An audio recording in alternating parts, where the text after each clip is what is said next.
Good afternoon. Thank you for joining us for the State of the Yolo Nonprofit Sector Update. My name is Jessica Hubbard, and I'm the Executive Director of the Yolo Community Foundation. The goal of this update is to share the current state and needs of the Yolo nonprofit sector with local donors and community leaders, so that we can each assess our own role in supporting Yolo nonprofits so that they can continue to support the local community. This update is based on an October survey to which 39 local nonprofits responded, along with interviews with 8 nonprofit executive directors and dozens of past conversations with local leaders. Survey respondents identified 3 needs as especially critical and growing in our community at this time: hunger, housing, and mental health. Concern has been rising about children and families recently, with an emphasis on equity and distance learning, health and safety in the absence of services typically delivered in school, and childcare. Ensuring that community members in need have access to services, including support navigating these services and the technology needed to access them, is also a key priority. High-need communities include seniors, the Latinx community, and school-age children.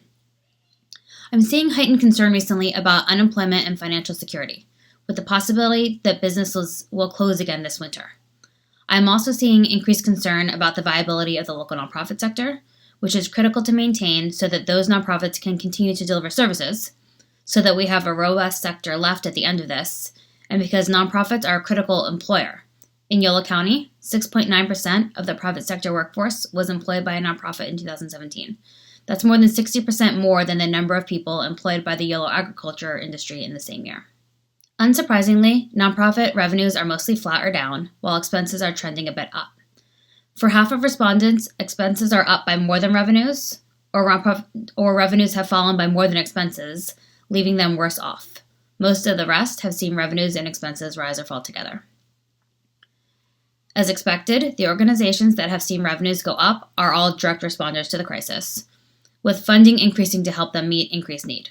However, there are also direct responders that have seen revenues stay flat or go down. Individual donors are our philanthropic heroes, with more than 60% of respondents seeing an increase in giving from individuals. Foundations are also up. Nonprofit leaders emphasized how meaningful this support has been to them. One said, "Individual donors are the underpinning of our fundraising. They continue to make all the difference in the world." Unsurprisingly, close to 80% of respondents have seen a drop in event income, while close to half have seen a decrease in earned revenue or program income, like camp or class tuition or performance tickets. We have many Yolo nonprofits whose financial models are actually not primarily dependent on charitable giving, but instead on these other types of revenue streams. So how do we anticipate that these trends will evolve? First, I should emphasize that I'm recording this just in the aftermath of election results emerging, and of course our political context will shape our economy. At this time, many economists are anticipating a K-shaped recovery, as illustrated here, in which high-income households recover much faster than low-income households. As a result, major donors are likely to remain in a position to give, while nonprofits that rely on other revenue streams, including small donations from households with modest wealth, may struggle. One executive director recently pointed out to me that we may see a delayed reaction here in Yolo County because UC Davis hasn't done furloughs yet, but may well do so in the future. She said, "Individual giving will tank at that time." Government funding may also fall, as economic contraction leads to a fall in the tax revenues. That said, this may or may not be offset by possible future federal government relief spending. Nonprofits are a bit all over the place in whether they are seeing an increase or decrease in employees and employee hours, even when controlling for direct responder status. Some can't implement their full range of programming right now, but many are meeting an increased demand, adapting their delivery models, and working hard to stay in business, driving hours up. So far, both layoffs and furloughs have been less common than I had expected, with only about 10% of respondents indicating they had conducted layoffs and the same number for furloughs. Many nonprofits have used strategies to cut employee salary expense and also strategies that increase employee expense as they redirect resources to high-need programs. It's very clear that employees are working beyond their traditional hours right now, with almost a third of respondents saying that their salaried workers are increasing their hours beyond any increase in pay. This was really driven home to me recently by 2 executive directors that have told me they limited their own salaries and are working as volunteer executive directors. Others have told me they are considering this move in the future. I'm quite concerned about the message this sends regarding the value of nonprofit employee time, as well as its potential impact on burnout. I've also noticed that it's all women executive directors that have told this to me, and we know that this pandemic is having a particularly devastating effect on women's careers. Of course, volunteers are also a critical workforce in the nonprofit sector. More than a quarter of survey respondents report an increased need for volunteers, while a third have had a decreased need. However, more than half reported a drop in actual volunteering. Among that group, about half said they have stopped trying to bring in as many volunteers during these times. Based on these heavy responsibilities and high workload, nonprofit executives are of course concerned about staff burnout. More than 60% indicated this is a significant concern to them, while nearly 40% say it's a moderate concern, while not a single respondent reported that they are not worried. Organizations that are heavily involved in COVID-19 response efforts were especially worried, but at least half of respondents in all categories indicated they are very concerned. So how do we address this? One leader suggested drawing more heavily on volunteers, including the newly unemployed. Others highlighted the importance of supporting employees, such as with adequate sick pay and flexibility to address childcare needs. Several emphasized fostering connections among employees, as well as between executive directors across organizations. Celebrating success is also critical.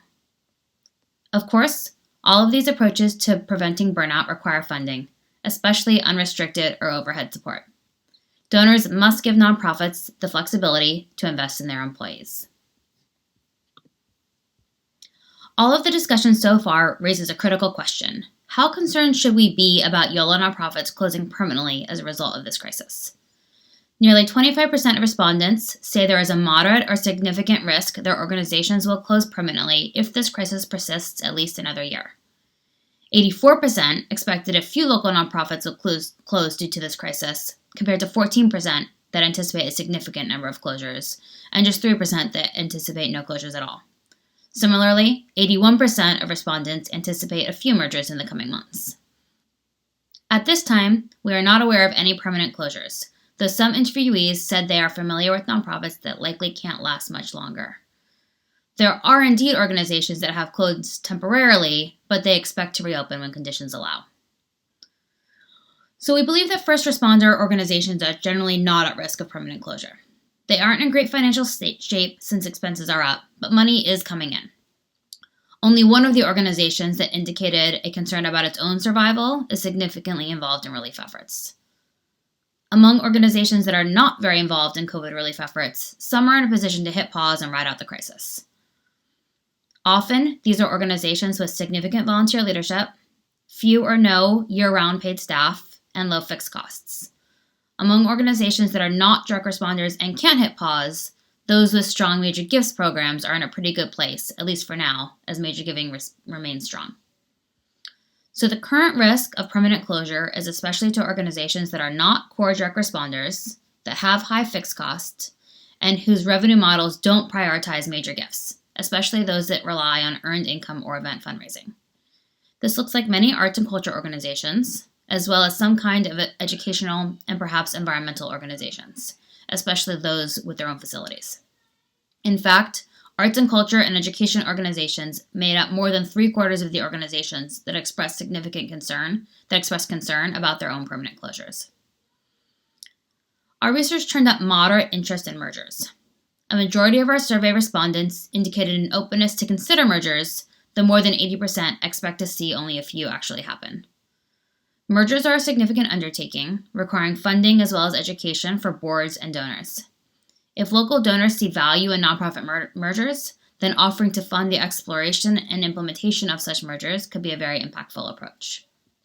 The discussion of saving organizations at risk of failure, though, raises another important question. Should donors seek to keep the Yolo nonprofit sector strong, or should they concentrate on those organizations that are direct responders, serving community members with critical and time-sensitive needs? Over a quarter of survey respondents report that responding to this crisis has been their primary focus since March, and half say they are actively responding, but it isn't a majority of their efforts. While 23% tell us they have had little or no involvement in crisis response, I learned that many are in fact addressing mental health, access to services, and other needs created by this crisis. Based on many conversations with donors, nonprofit executives, and other community leaders, it's clear that there's a wide range of perspectives on where donors should focus. Some argue that the house is on fire and we must prioritize rescuing the residents. These people focus on Maslow's hierarchy of needs and emphasize food, shelter, and mental health. One executive director told me, we need to stabilize first, create stability, and then build upon that stability. Investing up here, when there's a massive need down here, I just don't see the point. But other people argue that if we don't fund the organizations working on the wide range of causes that were important to us before the current crisis, new crises will emerge. Said one executive director, we lose the preventative in the crisis. Many people think forward to the end of the crisis and want to ensure that we will have a robust and diverse sector still standing, or at least in a position to be rebuilt. Another way to think about this challenge is via the disaster life cycle, which, in the wake of a disaster, moves from disaster relief to reconstruction and recovery, to preparedness to mitigation. In a typical disaster, these steps are sequential. After an earthquake, you spend a few days or a few weeks pulling people out of the rubble and housing them in tents, before moving forward with long-term recovery efforts like permanent housing. But you don't have to try to figure out permanent housing while you're working to stop the literal bleeding. But that's not the situation that we are in. Today, the crisis continues to unfold, demanding immediate relief, while we also need to turn our attention to recovery. For example, in March, we were very concerned about the impact of the COVID-19 crisis on suicide. I had some interesting conversations with arts and culture organizations about their role as second responders, helping the community make meaning of a traumatic experience. And I figured that would be something to address down the road. Now, months later, the conditions that made us worry about suicide prevention are still present and even growing. But we also can't keep telling people with more average levels of stress to wait forever, or some subset of them will go into crisis. One perspective I'm hearing is a degree of frustration with the lack of systems change in the approach to pandemic relief. The problems we are working to address as a result of the pandemic were already at crisis level before COVID-19 started.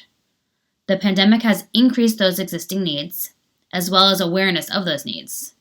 But we're continuing to address the same problems in approximately the same ways, just adapting them for social distancing. But to what extent is major innovation possible during these challenging times?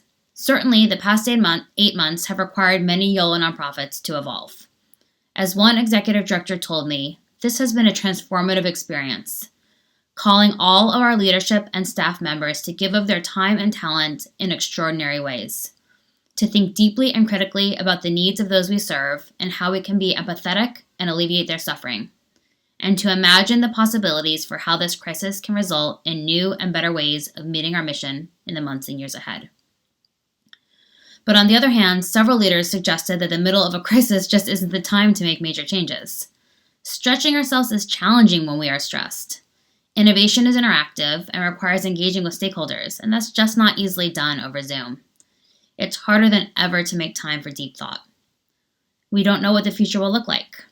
Organizations are either too busy meeting increased need, or they are using all of their resources just to survive. However, we may have a critical opportunity to capture lessons learned as we exit the crisis. We can determine where to go back to the way things were, where to maintain new approaches from the pandemic, and where we need to find a new path forward. But of course, any learning and innovation work that takes place will need to be funded. It will require facilitation, training, and staff time. Funders can play a really critical role in changing the trajectory of our sector, ensuring that this suffering wasn't in vain by funding such learning. So how can we support these local nonprofits so that they can continue to serve? Nonprofits need all stakeholders to recognize the value of funding core operating expenses, innovation, and possible mergers. They need us to raise awareness of their work and build our understanding of their activities and needs. And we certainly need to celebrate their impact. Nonprofit leaders especially want local elected officials to get to know their organizations and champion them to the community. They ask these local leaders to support them with funding, to get behind specific initiatives, and to build a regional perspective.